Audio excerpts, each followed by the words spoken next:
Une centaine de directeurs d'école bénéficiaires de l'encadrement différencié se sont rassemblés le 29 mars dernier à Ciney pour une journée de réflexion à l'invitation de la FESSEC, la Fédération de l'enseignement secondaire catholique.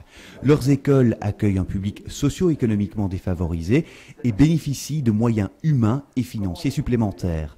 José Soblet, le secrétaire général de la FESSEC, a ouvert la matinée par une mise en perspective des missions de ces établissements. Le décret qui organise l'encadrement différencié est globalement un bon décret. C'est même un excellent décret. Également invité à s'exprimer, le délégué général aux droits de l'enfant, Bernard DeVos, il va dans le même sens. Je sais toujours bien que ce décret, ce n'est qu'une petite pièce dans un énorme puzzle. Le nombre d'implantations bénéficiaires a doublé, les moyens disponibles ont été multipliés par 3, une rupture réelle avec la législation antérieure sur les discriminations positives.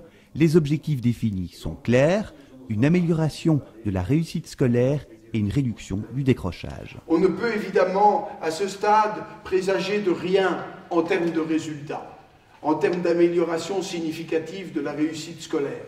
Mais je pense que tout le travail de co-construction des PGAED est un élément important pour se mettre collectivement en capacité de réussir. José Soblet insiste sur la méthode. Cela passe tout d'abord par la nécessité d'écrire des procédures claires.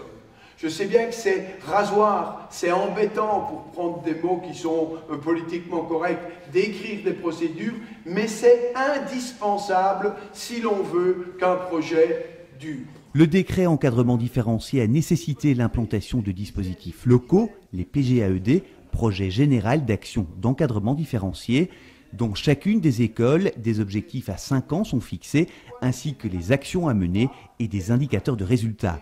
Le secrétaire général met en garde contre des recettes toutes faites, des bonnes pratiques que l'on voudrait généraliser et appliquer à tout prix. Bien souvent, trop souvent, parce que ces projets portent en eux, par leur complexité et leur allure de perfection, leur propre fermeture.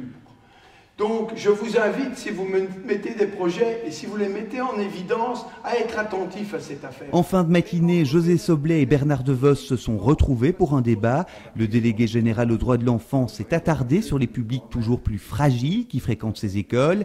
La paupérisation des familles est croissante. Dans certains cas, la préoccupation première des jeunes est de manger et d'avoir un toit, a-t-il expliqué. Il a aussi dénoncé les pratiques de certaines écoles qui stigmatisent les élèves.